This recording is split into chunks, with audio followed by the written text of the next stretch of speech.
On this week's GTA 5 o'clock, Merry Christmas! GTA's version of Capture the Flag is live for online players. We investigate just how close Rockstar came to recreating real-life LA. Plus, just what is GTA City of Paradise? Find out right now on this week's GTA 5 o'clock. Hello and welcome to this week's GTA 5 o'clock. I'm the host James Jarvis and I'm joined by co-host Dan Dawkins. Ho ho ho, happy Christmas. That's right, this is the last episode we're going to do before Christmas. Then we're going to have a little Christmas break because it's nice to have a little break, and we did the same last year. So we're going to be going away for a couple of weeks, but then we should be back in January. Moving on to this week's show, we've got loads to talk about in the run-up to Christmas. We've got the GTA's version of Capture the Flag. Capture mode is coming to GTA Online. Should be live right when you're listening to this right now. So we're going to take a look at that. We're going to investigate how close Rockstar came to getting buildings in GTA 5 close to their real-life counterparts. And then we've got some news of GTA City of Paradise and what that might be and how it relates to GTA 5. And then right at the end, we are going to announce the winner of our final goodie bag, which Dan has selected. So Dan, let's kick this off with the capture mode in GTA Online. It's very exciting. It should be live for everyone to download right now. Capture mode is GTA's version of Capture the Flag. Yes. And it sounds honestly really exciting. I mean, Rockstar bill it as offering 20 new jobs across 4 unique modes. They all sound pretty similar to me, but the actual locations sound fantastic and the setup sounds great. Now, I think the interesting thing with this is Rockstar are moving from quite straightforward, easy to understand missions like deathmatch and races, which are quite easy. I think they're accepting that people now have got a handle on the dynamics and want something more complex. So they talk about strategy playing a huge role in these new game modes and the ability to collaborate. It talks about running decoys, setting traps and placing obstacles. Now we can see that in the context of some of the missions we're about to talk about. Now there's 4 new modes we said. Now that's Raid. It says in Raid you need to fight your way into an opponent's base and steal a package and deliver it back to your base to steal points. To score points. This sounds a lot to me like, James, like a mission I'd created on GTA 5 o'clock live only last week. Yeah, I invited the Marines to break into the Fed's base. Yeah, I mean, you didn't have a package to steal as such. It was just basically a team deathmatch. Yeah. With one team trying to get into the prison. But the idea was there. But anyway, in Raid it says, reach the target score or deliver more packages than your opponent to win the match. Now there's 2 maps they talk about so far with Raid. One is beaching, and it says legal highs aren't the only things being pushed in Vespucci Beach. 4 factions raid each other's stashes for control of the area's tourist trade and take product back to your spot and it's yours. And there's War Games, which is set in the Fort Zancudo airbase, which sounds great. It says teams stockpile weapons to sell on the black market and they try and steal them from each other. Nothing's off limits here, including fighter jets. Yeah, these sound really good. It seems like, apart from, they obviously toyed with the idea in Team Deathmatch, but these are very sort of cooperative modes now that you're going to have to actually have a crew and some kind of other players to go in and actually work together to do these modes. So it's good. It's building those bridges between everyone, not just going around shooting each other in the face anymore. Yeah, you're collaborating to hurt each other, which I like. Now, Hold. It says teams must collect and store as many packages as possible in their bases. Packages can be found on the map or stolen from other teams' bases. So I guess the twist is that you can go anywhere on the map as well as having stuff already in your house. Now again, it's you reach the target score, you try to get more than your opponent when time runs out. Now one map is Block Party, which is gang violence in the Chamberlain Hills. And it says 4 factions with 2 packages try and raid each other and protect their own stuff. If they get someone else's product back to their turf, they have to protect it. It's classic back and forth stuff. What sounds really exciting is, and they don't really detail this properly, something called All Aboard Abhorred. It's good. Really it's about bus. It's about buses, and that's about chasing to retrieve a bus. It's not quite Speed, but it does sound a little bit like that Keanu Reeves classic. Now there's a 3rd mode is GTA. Now this just says this is like a GTA mode task players with stealing target vehicles located all around the map and bringing them back to your base. And each team must steal more vehicles in the allotted time. Now it mentions 2 maps. One is My Batsu. That's 4 East Los car thieves competing to get hold of a shipment of Sanchez dirt bikes. You've got to prevent the other team from doing the same. Then there's Field of Screams, which sounds amazing. It's probably your favourite. Yeah, right, and it says there's a tractor shortage in Grapeseed, so you have two rival gangs compete to bring a Fieldmaster tractor back to their base. Now that sounds amazing because you imagine the speed at which tractors move. Yeah, they're not quick. Really slow. So you're going to have to create a posse of protectors all huddled around your tractor to try and keep it safe. Now whether the other team comes in then with jet fighters or whatever they do to try and take the tractor back, that's, to me, sounds like it's got potential to be hilarious. Yeah, and a lot of these we will be doing when we come back, when we rise GTA 5 o'clock live from the ashes. First week of Jan, the first Friday of the first week of Jan, probably will be doing these exciting game modes, if not anything more that launches over Christmas. And final mode is Contend. There's only one package in the middle of the map. Teams fight to bring this back to their respective bases. As once the package is captured, it respawns in the middle of the map and is up for grabs again. It's a constant fight to go back to the same location. The map they mention is called Salty Snatch, and it says dog walkers and surfing look out. It says 2 import operations at either end of Chumash are fighting for a shipment that's landed on the pier. So it looks like they've got to fight to get hold of that. And to me it sounds like a serious amount of fun, and we'll know, and you'll probably know, as we speak, 'cause it will be going live. It's worth noting that the content update that's gone in has patched out a few little things, lots of little fixes, but one of the things it has fixed is the secret glitch we reported on about how to get to North Yankton in GTA Online. Boom. Yeah, that's gone now. So if you haven't done that in the last week and saw our video on it, then you can't do it anymore. But you can still watch our video. Yes, James. So you can still go back and have a look at North Yankton in GTA Online by following that link. Okay, so that's the stuff that's happening in the world of GTA Online.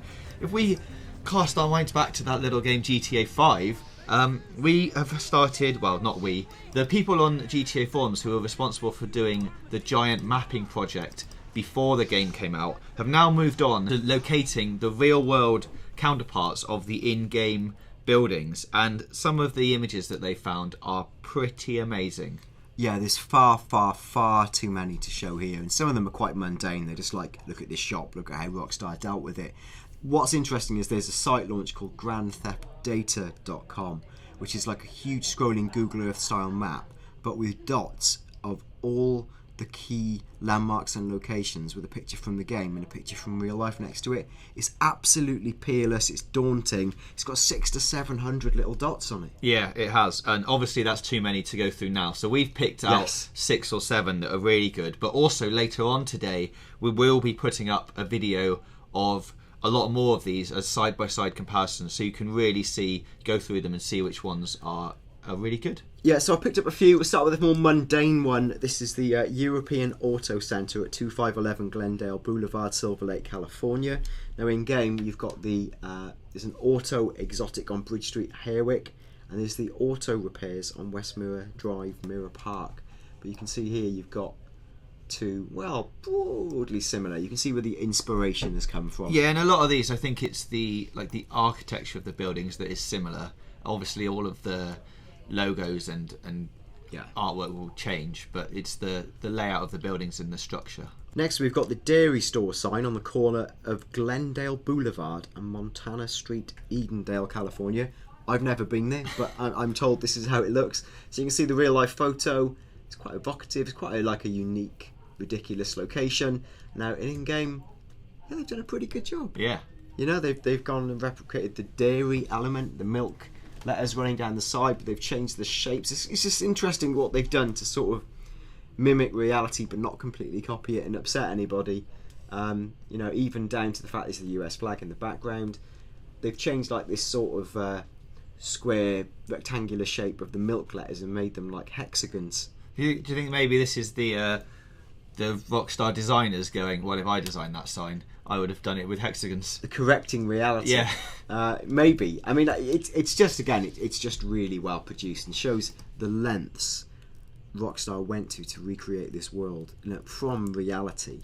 And quite what a project, GTA 5 really was. Now, we're getting to something a little bit more expansive and a little bit more obvious. The Hollywood Bowl is a really famous landmark. Yeah.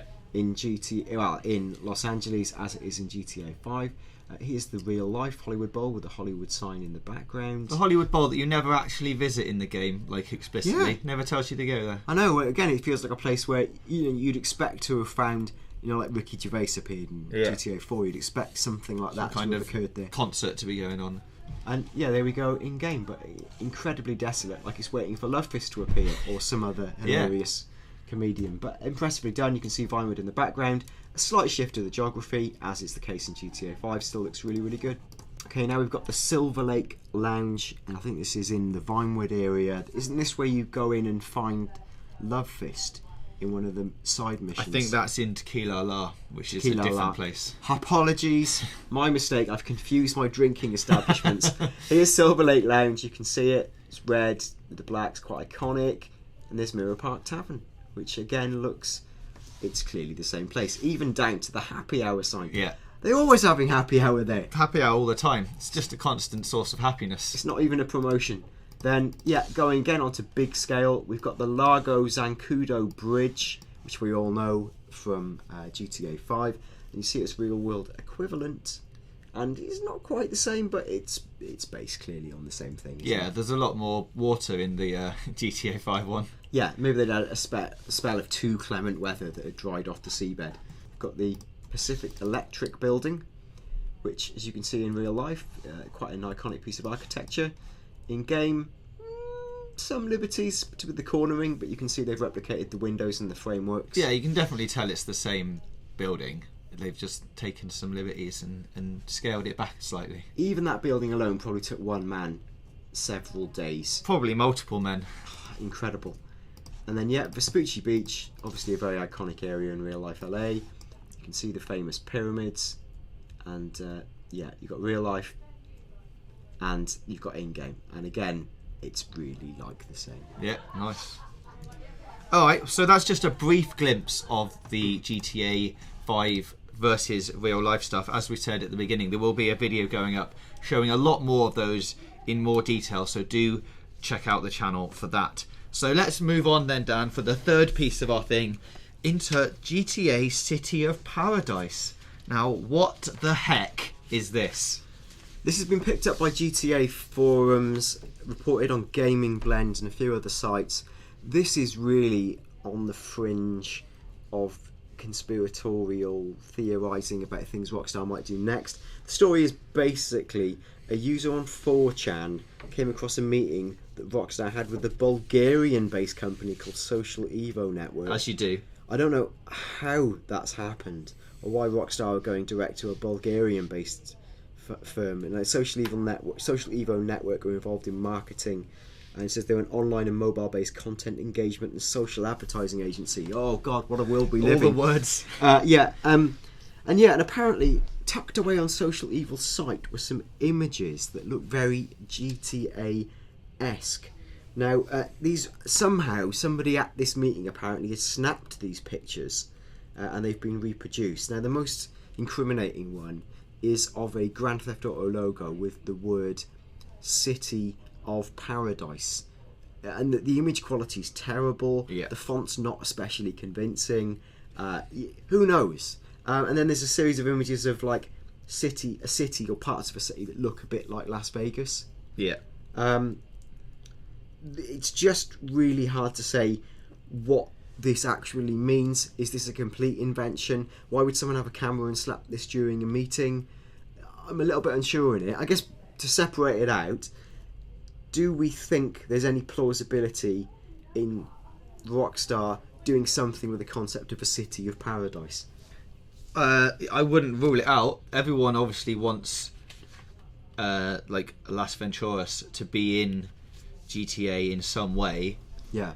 Having a DLC package called something along the lines of City of Paradise or whatever they decide to call it would make sense in the form of like a Ballad of Gay Tony type DLC, massive expansion on the world type thing. How they quite tie that in to the world of the story of GTA 5 and all of that. Maybe they, Michael, Trevor and Franklin just go on a big bender for the weekend and take a trip to Las Venturas. I don't know, but I mean it's certainly a thing everyone wants, having all of that big neon lights and going through the city and gambling and playing poker and all I think that stuff. Vegas is obviously, in the real world, it's a fantastic location. For GTA, it's a perfect location. Certainly for GTA Online, because you have capacity to spend and fritter money on the things GTA, the sinful things GTA is known for: car theft, basically, women, nudity, gambling, drinking, all those things that are sort of synonymous with GTA are in Excelsis in somewhere like Las Venturas. There also might be a will on Rockstar's part to actually do Vegas properly, because in truth, Las Venturas in San Andreas felt like a cardboard film set from Blazing Saddles. It was just like one strip, wasn't it? And that was it. It was awful. So it felt like Rockstar had to get that bit done to finish San Andreas. Now this would be a chance to model it properly, to do it correctly. As part of an investigation into something else we touched on that's on the site called Grand Theft Auto Vice City Nights, I dug out some quotes from Leslie Benzies, where he had essentially told us earlier in the year that Rockstar were looking at recreating the entire world within GTA Online. That's possible. That's their ambition. Vice City Nights, we should say, is not real. That's also not real. But if you want to see the full story on that, check out the video elsewhere on the channel. But you're right, the Leslie Benzies quotes are real because he told them to your actual face. Yeah, and he said them in front of us and essentially said, but before we map the world, we're sitting on content that we could do something with. Now, I think informally I had asked us as added Tim, and we'd said, well, you've got Liberty City, you've got Vice City, you've got Las Venturas. Well, he didn't say, yes, we're doing that. There was no sense of... It was almost like, you're saying that, well, of course, why would you think that? And that seems to be the places they would rediscover. Yeah, and Vice City belongs in the HD universe. There's no reason why they would rule it out. And I think Las Venturas is exactly the same as a separate holiday location, either in single-player GTA 5 or probably better as an expansion location or holiday location for GTA Online. Perfect. So all of that side of it, the intention side, makes sense. Or both, of course. A bit of single-player DLC that goes to the city and then it opens up in GTA Online. Double your money. So that could work. Now, City of Paradise. Why would it be called that? Why not just call it Paradise City, like Vice City? Why would the logo be named City of Paradise? Unless for some reason Axl Rose owns the copyright on Paradise City and Guns N' Roses. I don't know, but it seems slightly clunky and bizarre that it would be called City of Paradise in this logo we've seen. That's slightly weird for me. The meeting apparently took place on Monday, November the 18th, which is about 2 months after the game came out. It could have been conceivably an exploratory meeting about ideas they've got and ways they might promote that with a company from Bulgaria, which is not to diminish the ability of anyone in Bulgaria. It just seems strange for an essentially sort of UK/US based operation like Rockstar to reach out to people in this way. But you never know. And also, even though the images look sort of fake and sort of terrible, if it hasn't literally been built yet, they could be mood and or concept images to say, we want to do this sort of thing to the agency. This is the vibe we're going for. How can you help us? How can we integrate it with various different things? That all makes sense. But honestly, it's really out on a limb, isn't it? Yeah, I think the thing to take away from it is that it probably isn't real, but the concept of a sort of City of Paradise type environment is really exciting and is one that I think would suggest will probably happen at some point. Yeah, of course, and like we've said, that's the ambition of GTA Online. There's a couple of big things that are due down the pipeline in GTA Online. One will be the great switch over to next gen, which simply has to happen. I've long speculated it will be before like Easter next year. Let's see if that comes to pass or not. I mean, that's because that's the end of their fiscal year in terms of the mark-off point. Now, it might be if it misses that, they can take their sweet time within the year and it still goes within that year's account. So if it doesn't make it before, say, April 31st, we could be waiting a lot longer. But there seems to be immense sense in mileage in relaunching GTA Online on PS4 and Xbox One when they've got much bigger install bases. They want people to migrate. They just don't want to scare people at the moment that GTA Online isn't a commitment on PS3. So I think it will have to come to induce people to take part in it, apart from the graphics come with new content. Yeah, as we've said many times before, it will be after at least the first set of DLC comes out for current gen consoles before they release the next gen thing, I think, because then you package it all up as a super game. Yeah. Right, so that's the news from the world of GTA this week. As we said, we're taking a little break over Christmas, but before we have a break, we're going to announce the winner of our final goodie bag.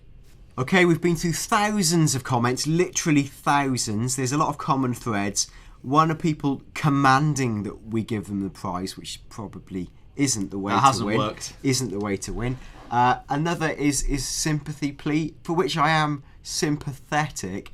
It's just very hard to say who's really got sad news stories. And people who genuinely have got sad news stories, I'm genuinely sad for you. It's just so hard to discern who's got the saddest tale. Yeah. We've only got one thing to give away. It's really sad. And, genuinely, thanks for listening to the show, everyone. But we tried to find an answer that was sort of creative and humorous and showed effort and dedication within the answer itself. Now, our favourite, and again, there can only be one winner, so thanks to everyone who's entered, is from William Medhurst, who says the box ticking stuff of, I love you guys, and we love people who love us, but it's not the absolute prerequisite. He says he's been a sub for a long time, 3 weeks yesterday, that's not long at all. No, even though he hasn't been a sub for a long time. Oh, but well, he does tick the box of saying we're hilarious and informative. Well, all right, he's finally come round to it. The reason he's winning basically is he's told a joke that I think's moderately good, and the joke is it's a Christmas cracker joke. It really is, and the joke is. Do you want? I'll read the first bit. You read the answer. Knock knock. Who's there? Oink oink. Oink oink. Who? Make up your mind, man. Are you a pig or an owl? Because pigs go oink and owls go who. Well, ha ha. Who's the winner? Oink oink, it's William Medhurst. Thank you everyone who's entered. We will be doing more competitions in the future. I hope you can appreciate it's so tricky to pick a winner. Yeah. The gift we should all give each other is attention, kindness, and people were saying all sorts of things about where's my karmic reward. Seek it in other people, my friends. Let's look out for each other. That's the goodwill message coming out of GTA 5 o'clock. This Christmas, put differences aside. Let's all be friends, united through the power of love, and to a lesser extent, GTA 5 o'clock. Yeah, that's a good message, Dan. I like that. Okay, so that about wraps up the final GTA 5 o'clock of the year. But please do follow us on Twitter at GTA V o'clock. We will be updating that over the Christmas break. And Facebook.com/ Oh, it's a Christmas miracle. GTA V o'clock. Yeah, check us out on there, and we will catch you guys again in the new year. But until then, happy Christmas. Thanks, everyone. Have a great Christmas and a great new year. We'll see you next year. Bye.